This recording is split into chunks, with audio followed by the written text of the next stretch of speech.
அனைவருக்கும் வணக்கம். இந்த கரூர் நிகழ்வு தொடர்பாக நேற்று உச்சநீதிமன்றத்தில் நடந்த வாதங்கள் 3 தரப்பு. ஒன்னு அரசு தரப்பு, இன்னொன்னு தாவேக தரப்பு, இன்னொன்னு அந்த பாதிப்புல தன்னுடைய உறவினரை இழந்தவர்களுடைய தரப்பு. இந்த 3 தரப்பும் நேற்று முட்டி மோதி பயங்கரமா போராடிட்டாங்க நீதிபதி அவர்கள்கிட்ட உச்சநீதிமன்றத்துல. இது சம்பந்தமாக என்னென்ன வாதங்கள்லாம் வந்துச்சு, நீதிபதி அவர்கள் என்னென்ன கேள்விகள்லாம் கேட்டாங்க, கடைசியில இதுக்கு எதுக்காக இந்த வழக்கு ஒத்தி வைக்கப்பட்டிருக்குது அப்படிங்கிற செய்திகள்லாம் இந்நேரம் கரைச்சி குடிச்சிருப்பீங்களே. ஆமா, ஏன்னா நேற்று அந்த வாதங்கள் நடந்துட்டு இருக்கும் போதே ஒரு சில வழக்குகள் தாங்க இதெல்லாம் நடக்கும்.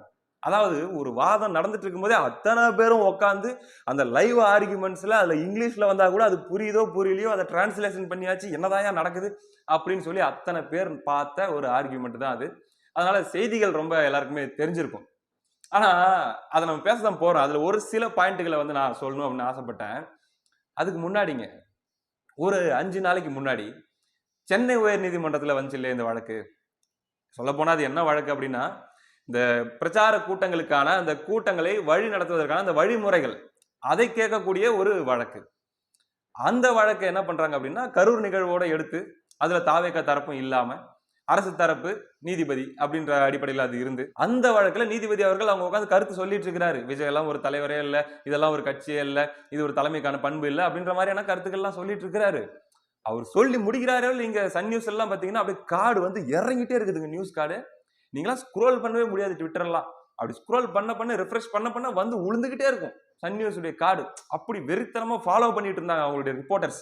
அன்னைக்கு சென்னையில நடந்தப்ப போட்டுக்கிட்டே இருந்தாங்க. ஒரு போஸ்டும் பாக்குறதுக்கே அப்படி இருக்கும்.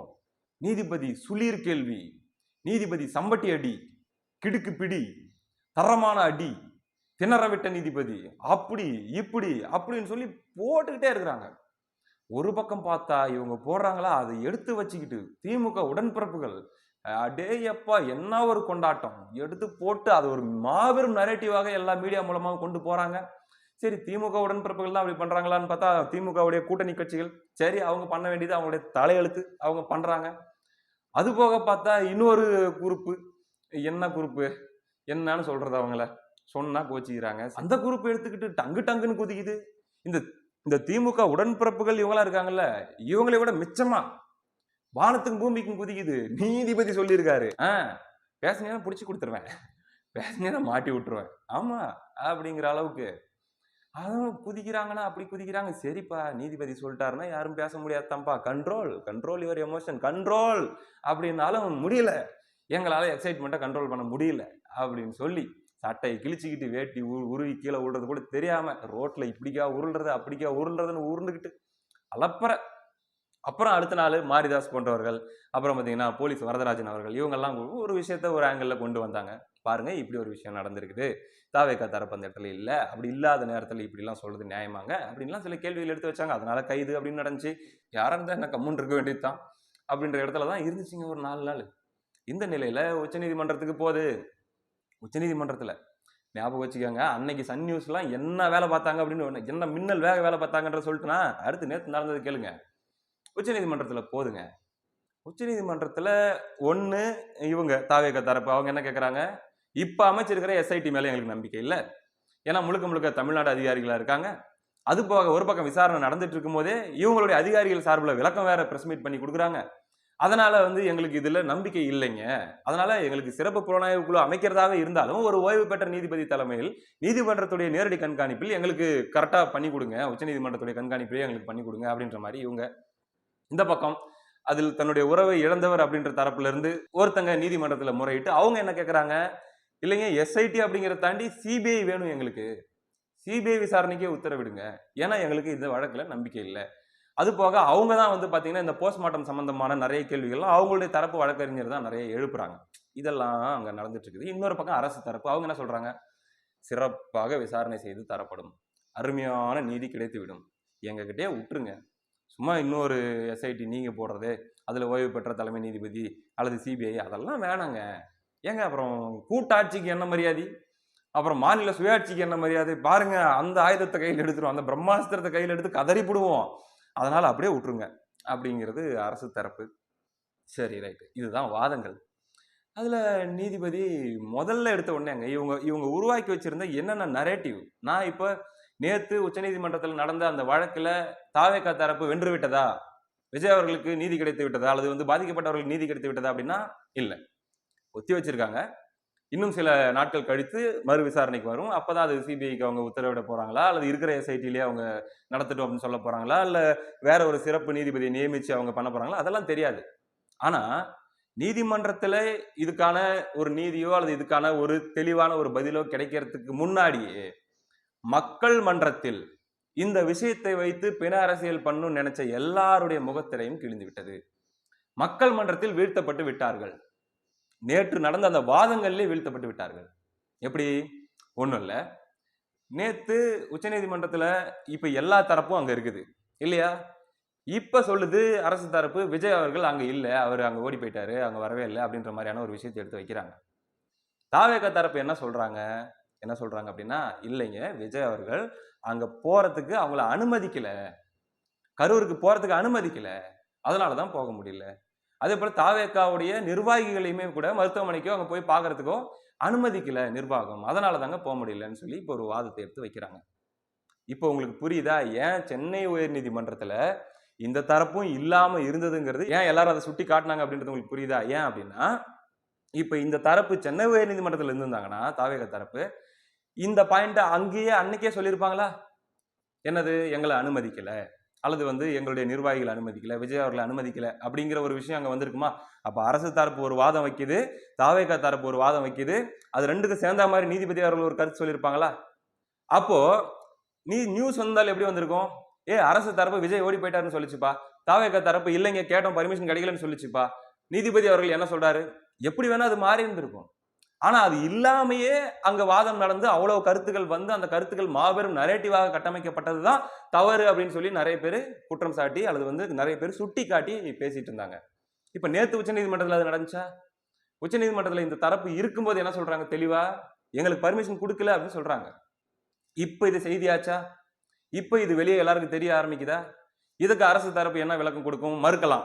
ஏன் அப்படின்னா இதெல்லாம் எழுத்துப்பூர்வமா நடக்கக்கூடிய விஷயங்கள். நாங்க சொன்னோம் அப்படின்வாங்க, இல்ல நாங்க சொல்லல அப்படிம்பாங்க. ஆனா ரெண்டு தரப்பும் அவங்களுடைய வாதங்களை பதிவு பண்றதுக்கான அட்லீஸ்ட் ஒரு தளமாச்சு நேத்து கிடைச்சு இல்ல, அது மிக முக்கியமான விஷயம். அடுத்ததாக நீதிபதி அவர்கள் சொல்றாங்க, இதை கேட்டுட்டு இங்க பாருங்க, விஜய் அங்க வந்தாரா வரலையா ஓடி போயிட்டாரான்றதெல்லாம் கேஸ் கிடையாது, இந்த கேஸுக்கு அதுக்கு சம்பந்தம் கிடையாது, வழக்கு என்னவோ அதை பேசுங்க அப்படின்னு ஒரு கேள்வியை கேட்டு விட்டாங்க. இப்படியாக நேத்து உச்ச நீதிமன்றத்துல வாதம் பிரதிவாதம் நீதிபதிகளோட கருத்துக்கள் அப்படின்னு சொல்லி ஆரம்பிக்குது. ஆரம்பிச்ச உடனே இப்ப நம்ம நான்காம் தூண்கள் என்ன பண்ணுச்சு அப்படிங்கிறது தான் மேட்டர். எல்லா மீடியாவும் நான் சொல்லல, ஒரு சில மீடியாக்கள் ரிப்போர்ட் பண்ணிட்டு தான் இருந்தாங்க. அதுல பாருங்க, அன்னைக்கு மாங்குன்னு சும்மா ஓடி ஓடி ஓடி ஓடி காடா போட்டு அடுக்கின நியூஸ் சன் நியூஸ். நேத்து பாக்குறேன், பார்த்தா நோபல் பரிசு வந்து ட்ரம்ப்புக்கு கிடைக்கலைங்க, ரொம்ப வருத்தம், இந்த தடவையும் ட்ரம்ப் ஏமாந்து விட்டார். அதுக்கப்புறம் இது பாத்தீங்களா, காந்தாரா படம் செம்ம கலெக்ஷனுமா. அப்புறம் அப்புறம் கிரிக்கெட்ல அது எஸ்எஸ்சி ஜெய்ஸ்வால் வந்து ஏதோ செஞ்சுரி ஏதோ அடிச்சிருக்காராம். அப்புறம் அப்புறம் இந்த பைசன் ஒரு படம் வந்திருக்குது இல்ல, துருவ விக்ரம் மாரி செல்வராஜ் இயக்கத்துல, அருமையான படம் வரப்போகுது அப்படிங்கிற மாதிரி அது சம்பந்தமா ஒரு செய்தி. இதெல்லாம் வந்து அங்க சுட சுட வாதங்கள் நடந்துட்டு இருக்கும்போது இங்க சன் நியூஸ்ல ஓடிட்டு இருக்கிற நியூஸுங்க, நியூஸ் கார்ட்ஸ் இதெல்லாம். அதுக்கப்புறம் என்னப்பா, அதுக்கப்புறம் வந்து வைரமுத்து ஏதோ ஒரு கருத்து எதுக்கோ சொல்லி இருக்கிறாரு. சரியா, அது ஏன் இப்ப சொல்ற? அட சும்மா சொல்றேன் கேளியா. விட்டா இன்னும் சமையல் குறிப்பு, வெத்தலையிலிருந்து பித்தளை எடுப்பது எப்படி, அதுக்கப்புறம் பாத்தீங்கன்னா அந்த பாத்திரத்தில் ஓட்டையாகி விட்டால் அதுக்கு கோந்து தயாரித்து ஒட்டுவது எப்படி, வெஜிடபிள் பிரியாணி செய்வது எப்படி, வெங்காய பச்சடி செய்வது எப்படி அப்படிங்கிற மாதிரியான சமையல் குறிப்பு ரேஞ்சுக்கு போக ஆரம்பிச்சிருச்சு அங்க உச்சநீதிமன்றத்தில் அனல் பறக்க விவாதங்கள் போயிட்டு இருக்கும்போது. ரைட்ரா, புரிஞ்சு போச்சுடா இந்த ஊழல், இவங்க டெக்னிக் நம்மளுக்கு புரிஞ்சு போச்சு. அதாவது எப்படி, அதாங்க முன்னெல்லாம் எலெக்ஷன் நடக்கும், எலெக்ஷன் முடிஞ்சதுக்கு அப்புறம் பாத்தீங்கன்னா வாக்கு எண்ணிக்கை நடக்கும்ல, வாக்கு எண்ணிக்கை அன்னைக்கு ஒரு மேட்டர் நடக்கும். நீங்களாம் நோட் பண்ணியிருந்தீங்கன்னா உங்களுக்கு தெரியும், குறிப்பா 90s கிட்ஸுக்கு நல்லாவே ஞாபகம் இருக்கும், பெரியவங்களுக்கும் ஞாபகம் இருக்கும். சன் டிவியில போடுவாங்க லைவ் அப்பெல்லாம், ஏன்னா சன் நியூஸ் தொலைக்காட்சி அப்படிங்கிறதெல்லாம் கூட அதுக்கப்புறம் தான் வருது. இந்த வாக்கு எண்ணிக்கை சம்பந்தமாக காலையிலிருந்து ஒரே உற்சாகமா ஆரம்பிப்பாங்க. முதல்ல தபால் ஓட்டு எண்ணுவாங்க. இப்பயும் ஞாபகம் இருக்குதுங்க, 2011 எலெக்ஷன்ல முதல்ல தபால் ஓட்டு எண்ணாங்க. தபால் ஓட்டு எண்ணன உடனே என்ன ஆயிடுச்சு அப்படின்னா திமுக லீடிங் வந்துருச்சு. ஏன்னா அரசு ஊழியர்கள் எல்லாம் வாக்கு செலுத்திருப்பாங்கல்ல, வாத்தியாருங்க அவங்க இவங்கெல்லாம்.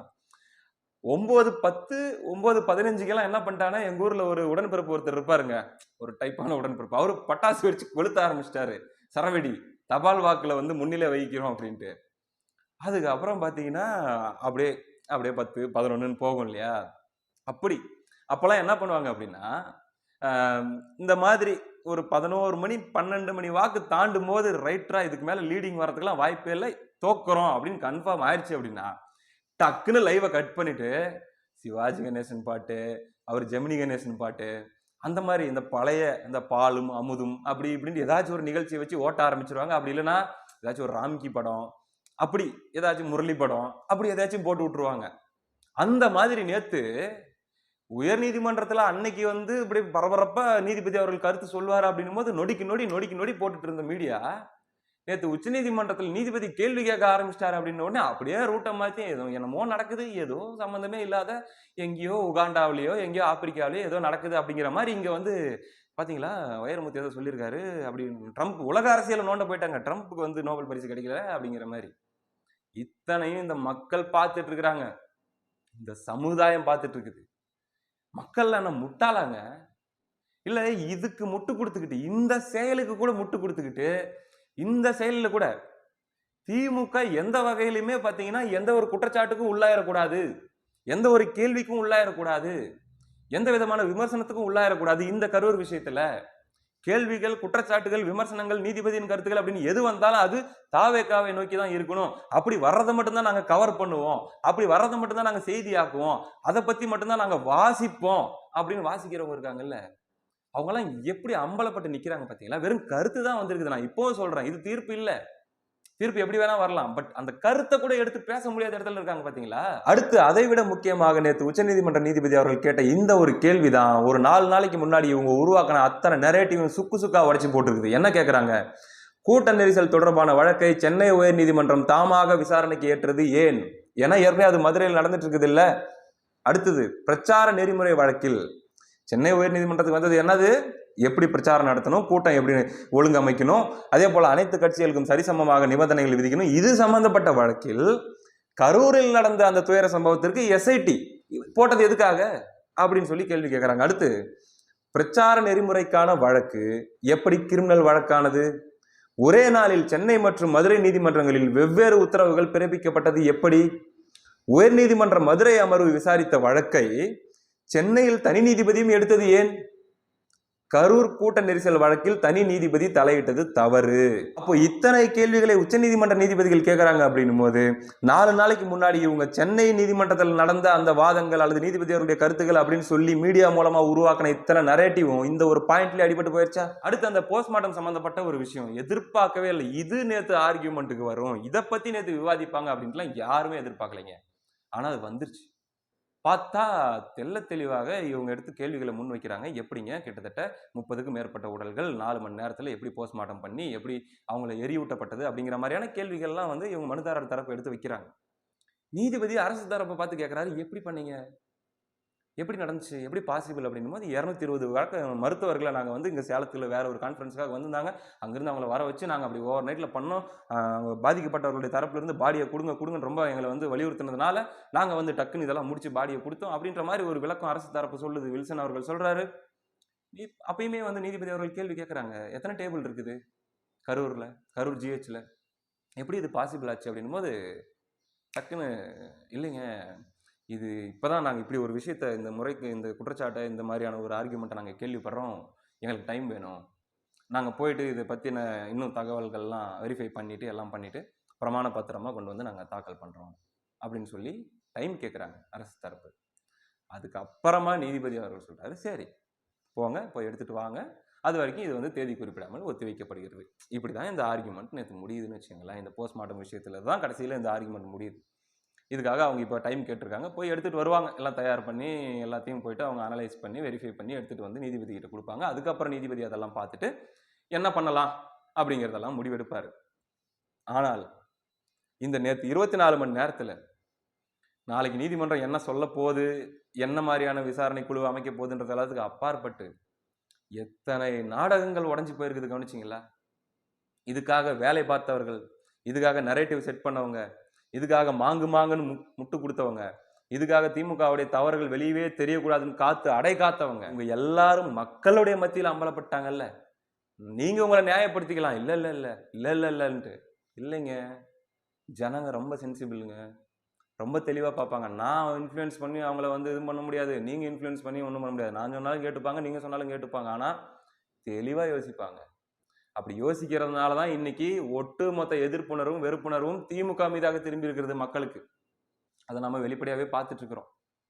இந்த நிலையில, இந்த விஷயத்துல யாரெல்லாம் திமுகவ பாதுகாக்கணும், அல்லது யாரெல்லாம் திமுகவின் தவறுகளை மூடி மறைத்து முட்டுக் குடுக்கணும்னு நெனைச்சாங்களோ, அவங்க எல்லாருமே திமுகவோடு சேர்ந்து அவர்களும் அந்த வெறுப்புணர்வை, அந்த மக்களுடைய அதிருப்தியை, அருவருப்பை சம்பாதித்து வைத்திருக்கிறார்கள். அப்படிங்கிறத நம்மளால தெள்ளத் தெளிவாக இந்த விஷயத்துல பார்க்க முடியுது. கடைசியில என்ன பண்றாங்க? கோர்ட்ல போய் சொல்ல முடியாத பாயிண்ட்கள்லாம் மிச்சம் மீதிலாம் இருக்கும் இல்லையா? ஆமா. கோர்ட்ல சொல்ல முடியாது. அதை எல்லாத்தையும் அள்ளி போட்டு, ஒரு வீடியோவா போட்டு, கோர்ட்ல போய் பண்ண வேண்டிய வாதத்தெல்லாம் இங்க வந்து அங்கெல்லாம் பண்ண முடியாத வாதத்தெல்லாம் இங்க யூடியூப் சேனல் மூலமாக உட்காந்துக்கிட்டு, ஆஹாஹா! ஓஹோஹோ! அப்படின்னு சொல்லி இங்க எதனாச்சும் கத்திக்கிட்டு இருப்பாங்க. இவ்வளத்தான். நம்ம திமுகல ஒரு வக்கீல் இருக்காரு பாருங்க. அவரு எப்படி? அ வாதம் பயங்கரமா பண்ணுவாரு. கோர்ட்லயான்னு கேட்காதீங்க. மீடியால. அந்த மாரி அவர மாரி ஆட்கள் கிட்ட பாயிண்ட்லாம் கேட்டு, யார் நீங்க ஒரு வேளை கோர்ட்டுக்கு போயிருந்தா என்னென்ன கேள்வியெல்லாம் கேட்டிருப்பீங்க? அப்படின்னும்போது, அக்கார்டிங் டூ மை பாயிண்ட் அப்படின்னு சொல்லி இவர் சில பாயிண்ட்கள்லாம் குடுத்து, அந்த பாயிண்ட்கள வாங்கிட்டு வந்து இங்க மீடியால உருட்டுறது. அதுதான். இந்த மாதிரியான வேலையை திமுக வழக்கறிஞர்கள் போல யூடியூப் மூலமாக செய்து கொண்டிருக்கிற அல்பைகள் இருக்கத்தான் செய்கிறது. ஆனால் மக்கள் மன்றத்தில் ஒட்டுமொத்த கூட்டமும் அம்பலப்பட்டு விட்டது. ஒட்டுமொத்த கூட்டமும் இந்த விஷயத்துல அது நக்கீரன்ல இருந்து எல்லாரும் சரி அம்பலப்பட்டு நிற்கிறார்கள். மக்கள் எல்லாத்தையும் பார்த்துக் கொண்டிருக்கிறார்கள். மக்கள் எல்லாவற்றிற்கும் பதில் கொடுப்பார்கள். நான் பல தடவ சொல்லியிருக்கிறது தான் இப்பயும் சொல்றேன். நம்ம கண்ண மூடிட்டோம் அப்படின்றதுனால, உலகம் முழுக்க இருட்டா இருக்குது. உலகம் முழுக்க கரண்ட் போயிருச்சு அப்படின்னு அர்த்தம் கிடையாது. நம்ம கண்ண மூடிட்டு கிறுட்டு கிறுட்டுன்னு கம்ப சுத்திட்டு இருக்கிறோம். அவ்வளவுதான். உலகம் ரொம்ப வெளிச்சமா இருக்குது. மக்களுடைய பார்வை ரொம்ப தெளிவா இருக்குது. மக்கள் எல்லாத்தையும் பார்த்துட்டு இருக்கிறாங்க. ஒருத்தனுடைய நகர்வு. அவன் ஏன் நேத்து இப்படி பேசினான்? அவன் ஏன் இன்னைக்கு இப்படி பேசுறான்? அவன் நேத்து ஒரு ஸ்டாண்ட் ஏன் இப்படி எடுத்தான்? இன்னைக்கு ஏன் இந்த ஸ்டாண்ட் எடுக்கிறான்? எல்லாத்தையுமே அவங்க பார்த்துட்டு இருக்காங்க. அதுல இருக்கிற சரி அவன் ஏதோ ஒரு காரணத்துக்காக அந்த ஸ்டாண்ட் எடுத்தாலும் அதுல அடிப்படை நியாயம் இருக்குதா? அதுல அடிப்படை தர்மம் ஏதாச்சும் இருக்குதா? அல்லது அப்பட்டமான நாடகம் இருக்குதா? எல்லாத்தையுமே மக்கள் பார்த்துட்டு இருக்காங்க. அவங்க முட்டாள் கிடையாதுங்க. அவங்க முன்னாடி ஒரு அப்பட்டமான நாடகத்தை போட்டுவிட்டு, மீண்டும் கொஞ்ச நாள் கழிச்சு வேற ஒரு விஷயத்தை எடுத்துக்கிட்டு, நாங்கள் பயங்கர அறத்தோடு இருக்கிறோம் அப்படின்னா, காரி மூஞ்சிலேயே துப்பிருவாங்க மக்கள். எல்லாத்தையும் எதிர்கொண்டு தான் ஆகணும். அவ்வளவுதான். அதனால வந்து நடந்திருக்கு. மக்கள் பார்த்துட்டு இருக்காங்க. மக்கள் மன்றத்தில், நீதிமன்றத்தில் இதற்கான பதில் வருவதற்கு முன்னாடியே மக்கள் மன்றத்தில் இதற்கான ஒரு தெளிவு வந்து விட்டது.